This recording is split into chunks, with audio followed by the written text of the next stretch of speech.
They say you are what you eat, so I don't eat chicken feet. But I love me some of Grandma's pickled beets. Well, cut it up, put it in the pan, throw it over your shoulder and see where it lands right here in Farmer's Kitchen. Maters, taters, beans and corn, the cows in the barn and the sheep's been shorn, kids in the barnyard chasing Grandpa's chicken. Chicken. Spices, slices, cuts and dices, gonna slash your grocery prices right here in Farmer's Kitchen. Help you grow your garden good with recipes to suit your mood. Try some grub you've never tried before.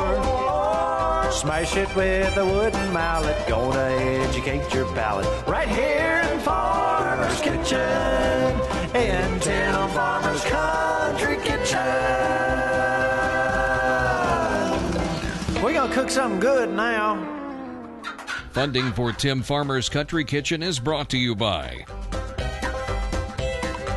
Harvest Energy Solutions, Harvest Cabins, when you absolutely have to get away.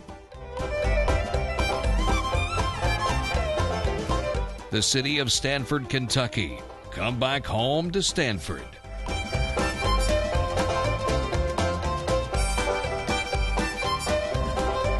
Woods Equipment Company has every tool you need to make working the land as rewarding as hunting it.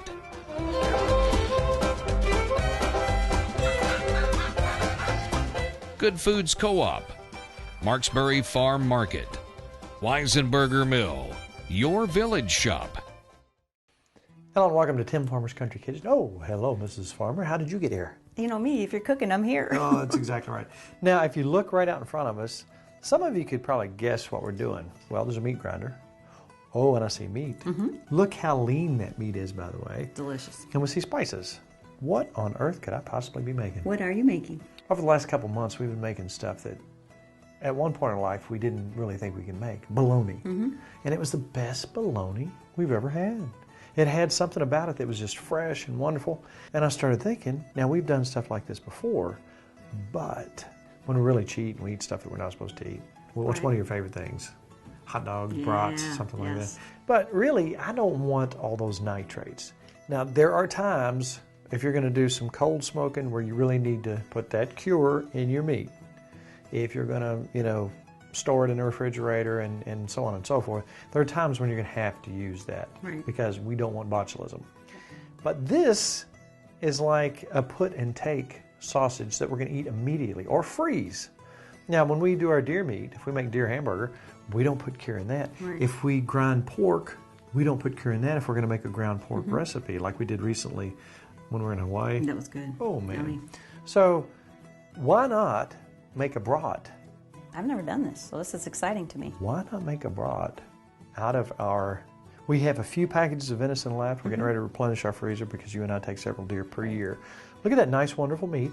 We've got that chunked up. We're going to grind that. Now, as you know, as you look at that, there's no fat in that. So we have to have some pork fat and some pork meat to grind up in that. Now, brats are typically mostly pig sausage, and they're very light colored on the inside.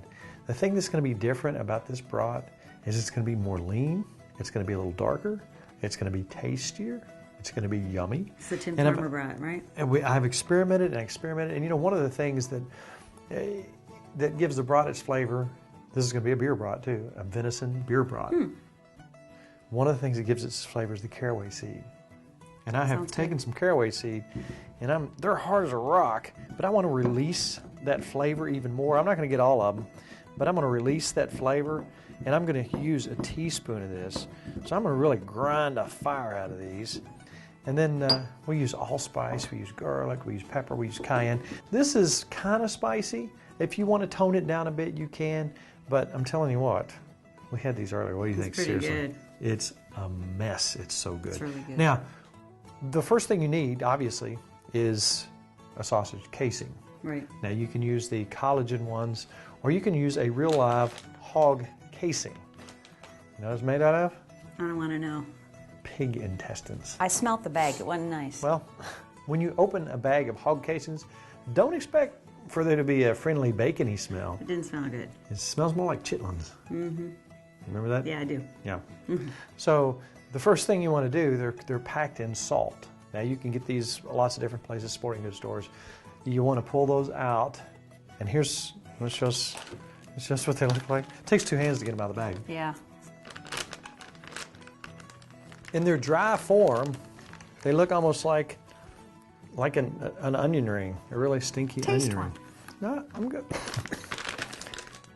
Now the first thing you do is take those out of the packages and rinse them off under the sink in cold water. Right.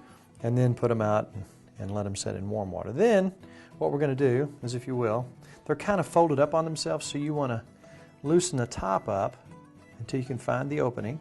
All right, now we're just going to take this is actually the smaller funnel for this, where the meat comes out of. Put the end over that, and we're going to run water all the way through. Let's keep lifting that up, and that'll go all the way through there, and that gets the rest of that salt out. That will flush that system out, get all that excess salt out. Then, we're going to take a little bit of olive oil, so that will fit over there. All right, now we're going to take this, put it directly over top of this. Always keep the center of this like so. So if we see the center mass going to left or right, we go the opposite way with the other one. Now think, this meat's going to be coming out into this. Just keep pulling that up, so the meat will flow right out into this. It doesn't stink anymore. Well, after it's soaked, that's been sitting in that salt. Right. Then we run water through it. It doesn't have that smell. We've got a couple pounds of meat, about 1.5 pounds of pork, and 1.5 pounds of ground venison. We've already got those ground up. You take your pork, and we've got plenty of pig from our last pig killing. We're using up that meat because we got another pig on the way. And what we're doing is kind of cleaning out our freezer. And let me tell you something else too. You could very well use your deer hamburger.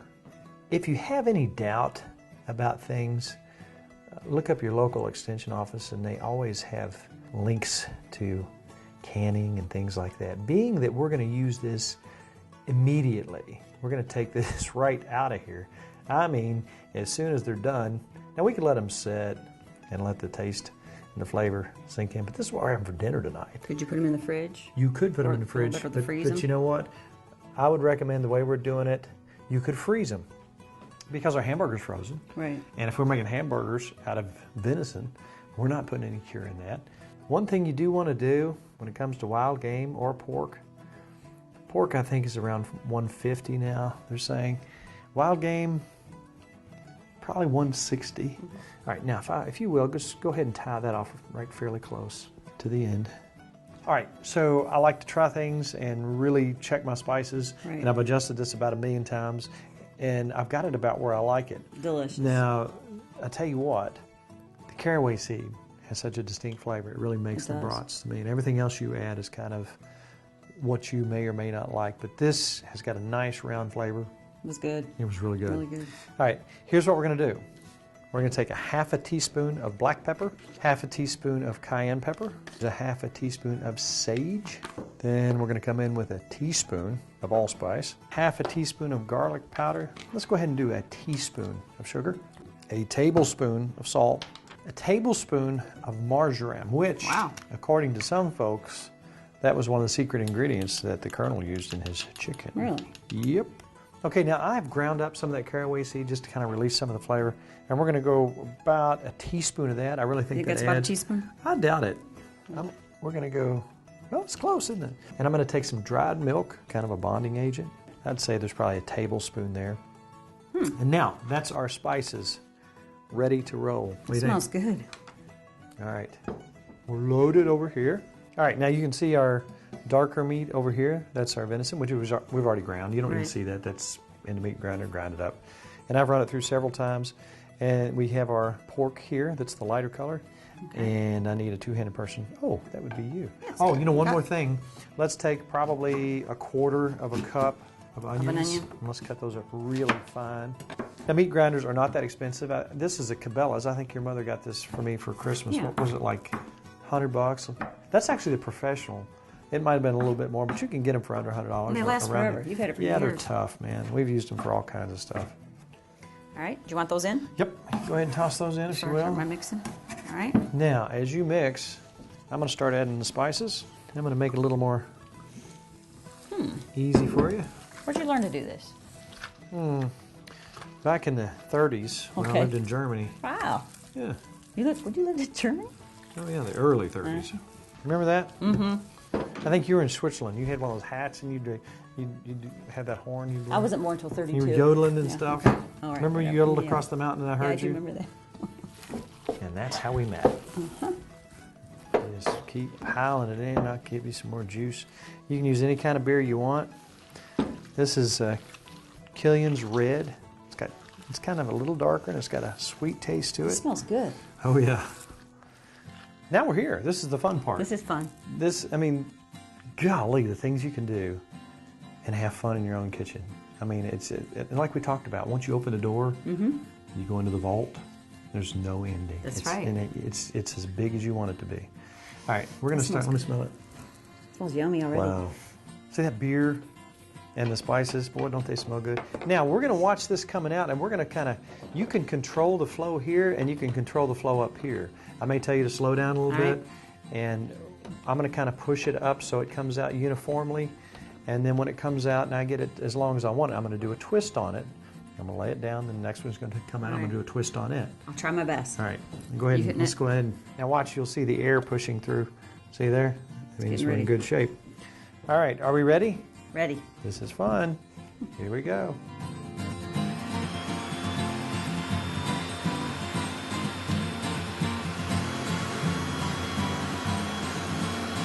All right, let up. One more twist.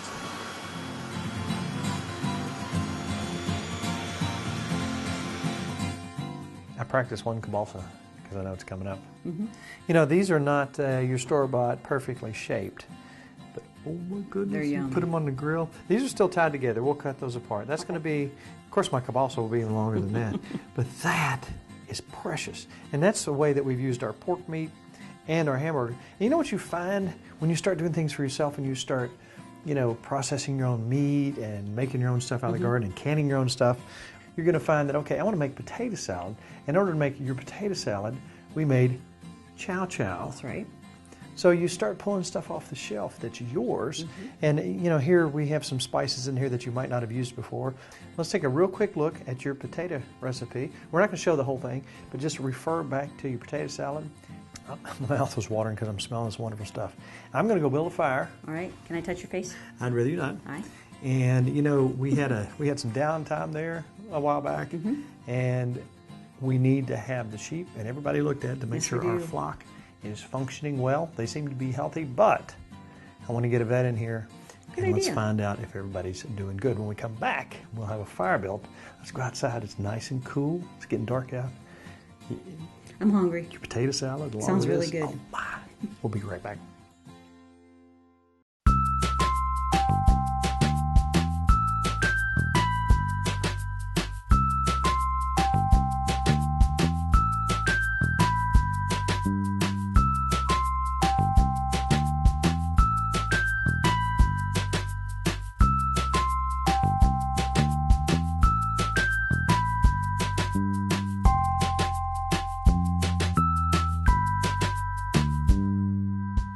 All right, now today, because of the very nature of what we were doing, we had to get out and get it done. Right. Now we're going to talk about it. So you came out here, Dr. Beth Johnson. After the fact, you say After the yes? fact. All right, let me ask you a few questions right off the bat. As you see my little herd here, how you think we're doing on a scale from 1 to 10? They're actually a good 8. I would like to see the lambs weaned by this time, primarily because the ewes need to recuperate and they're going to start. You know, now's the time that they breed back, and so when they're gestating, you don't want the lambs on them. So that's the only thing that I would like to see done differently. Their body condition is excellent. You want them to be on a scale of 1 to 5. You want them to be about a 2.5 to 3 when they go into breeding season, and they're there. Gotcha. They're there. Now, we had, in our little field here, up until a couple weeks ago, we had stuff up to here. To the knee. All of a sudden, it's gone. Yeah, right. So we need to move them out, correct? Right. Anytime to control parasitism, you want to have the grasses about 6 inches high or higher to avoid recontaminating. And we're the certainly animals. not there right now. No, they're pretty short right now. Yeah. And we had a very, very dry spell where a lot of the grasses got very, very short. When we have that dry spell, all of the stool that is excreted on the pastures, the larva doesn't really hatch out when it's dry and it's hot. But when we get a little moisture like we've just gotten in the last day or so, the humidity and the cooler temperatures help the larva to develop, and they climb up a blade of grass, and that's where the sheep get recontaminated when they eat that blade of grass with the larva. That's something how nature works. It's pretty cool. You know, pretty cool. Seeing what you see, we've got plenty of fence in other places and rolls ready to go. I got a brand new fresh battery. What would you suggest that I do soon with this outfit? With this, we need to take this fence down and move it. And we've already looked at an area over to our right here, and there's grass is at least knee high again, and we can turn them into there and and have them, free roam in there. Let's go back and step through what we did. The first thing you did was look at their feet, and then tell us how you trimmed them. Yeah, when you trim their feet, you want to lay the hoof trimmers flat with the sole of the foot, and all you want to do is take off the excess tissue that is growing above the sole of the foot. Okay, we got that taken care of, and then you wormed them? Right, and we first looked at their color. You look at the color of their lower eyelids, and it's a fama-cha, the name of the program that checks the color of the mucous membranes. It's an indicator of homuncus, which is one of the parasites that causes a severe anemia in sheep and goats. And if their eyelids are pale, they have a pretty heavy homuncus load, and we want to go ahead and deworm them and get rid of them. All of these guys, except one animal, had a fama-cha score of 1, which is excellent. Indicates that that homuncus is not a problem. But when you're doing that, you do what they call a 5-point check. You kind of look at the body condition of the animal, the hair coat of the animal. You feel their chest muscle, and you look at the muscling over their loin area. And so we did go ahead and use Valvazin on the lambs. We did not use Valvazin on the adult ewes because of the fact that they could possibly be pregnant, and that's one of our drugs that we do not use on pregnant animals. The vaccinations to prevent disease, we only really have to worry about enterotoxemia, which is overeating disease, and tetanus. It actually has the killed bacteria in it, and it's going to induce an antibody response by the animal. The veterinarian profession is a wonderful profession. A lot of hard hours, a lot of, I've been in it for 25 years. You still see stuff you've never seen before. Every day is a different day. I've been working for the state for 2 years now. I approach it as a veterinarian would in that perspective, with a regulatory aspect to it, and didn't know anything about chickens. And the one thing that has amazes me is the sustainable agriculture that this state is doing. There's a lot. Isn't that a cool movement? It's a cool movement. It is really, really good to know where your food is coming from.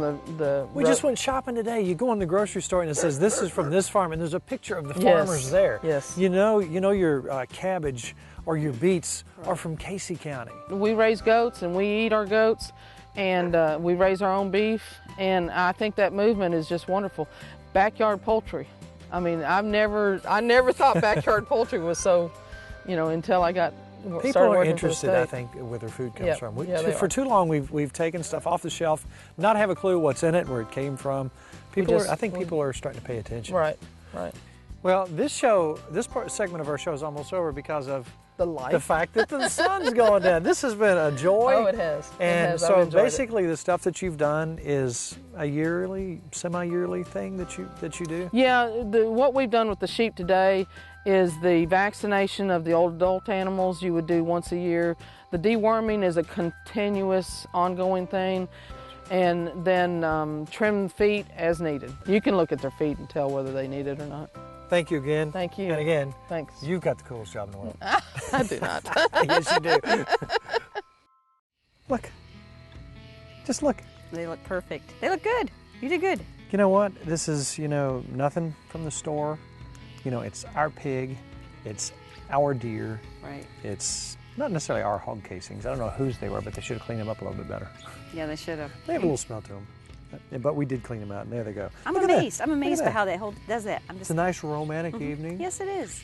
Listen to the katydids and the different assorted fall creatures. That is. It's very romantic. All right, I'm going to put these on.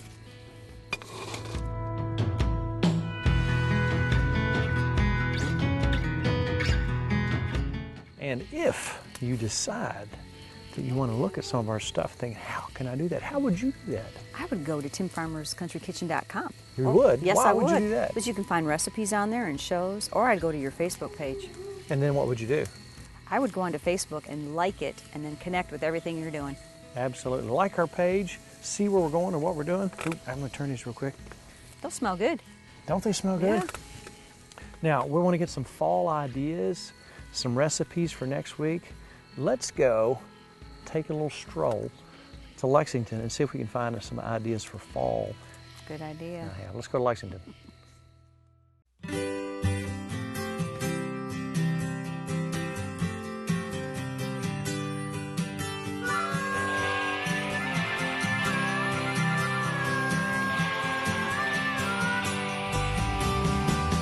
You know what? It's fall. I saw pumpkins coming through the door, so I kind of figured it out. Exactly. 'Cause I'm smart like that. Exactly. Evans Orchard Apple Cider, right down there in Georgetown, Kentucky.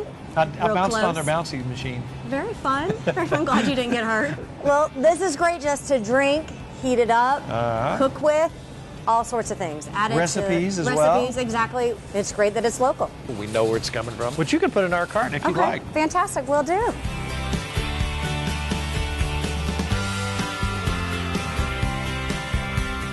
All right, the great thing about the local food movement is the fact that I can look at this sign and it says Casey County Organics. I know where that came from. I know where that came from. Right. Can you meet these people? You can, and the great thing that we are now featuring is actually the pictures of the farmers and information about them. So you extra can even cool. see that this is Rolling Fork Farm, which this is some of the stuff they've just kind of brought in. We have turnips here. These turnips came from these people. We like to make the connection. These are local people who are making local food. That puts one more link. I mean, look, there they are. They got a baby. Yeah, we didn't put his name That's on here. a cool His name's story. Eden. Eden the baby. All right. Broccoli, turnips, kale, all sorts of things. Lettuce, it's all fresh.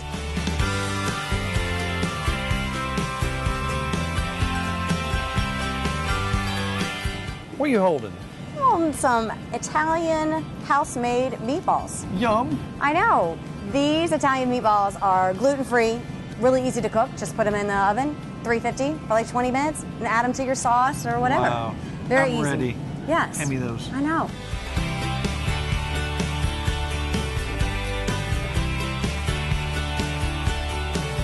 This is from Cincinnati, Rheingeist. They just introduced a semi-dry and then a dry hopped cider, which is also perfect for this time of year. You got the apple cider up front from Evans Orchard, and you got this from Cincinnati, covering all the whole region. All the fall, basically. Exactly. We're there. We're good. Tell me when the turkeys get here. Exactly. They're going to be here the last week, right before Thanksgiving. You can't narrow me down on an exact date. Thank you for Appreciate coming. it.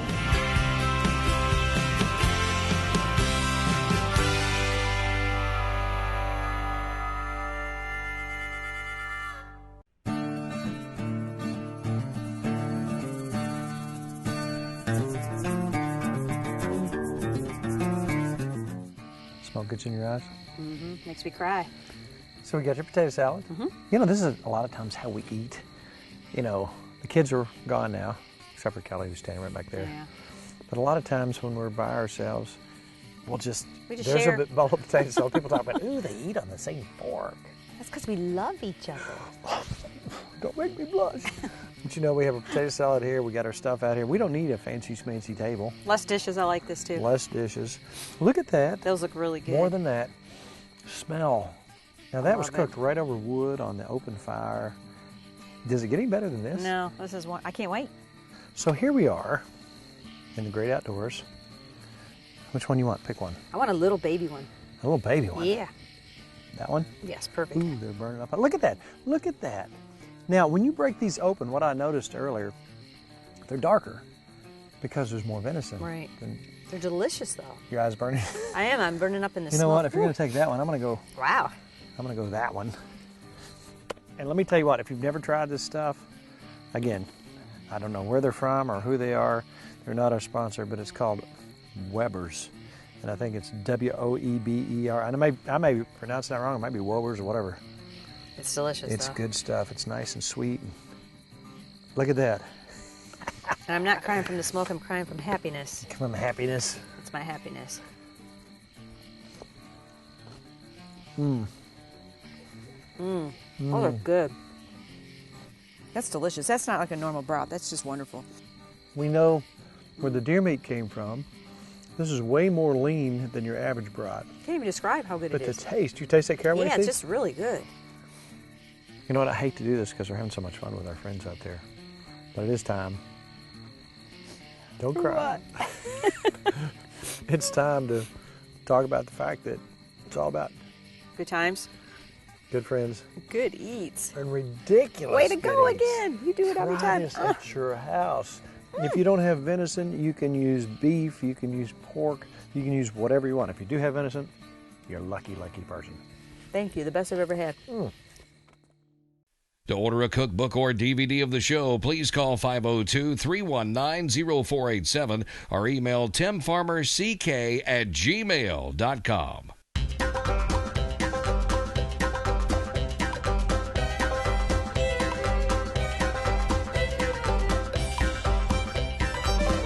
Special thanks to Furniture World Superstore, Housewarmings, Tater Knob Pottery and Farm.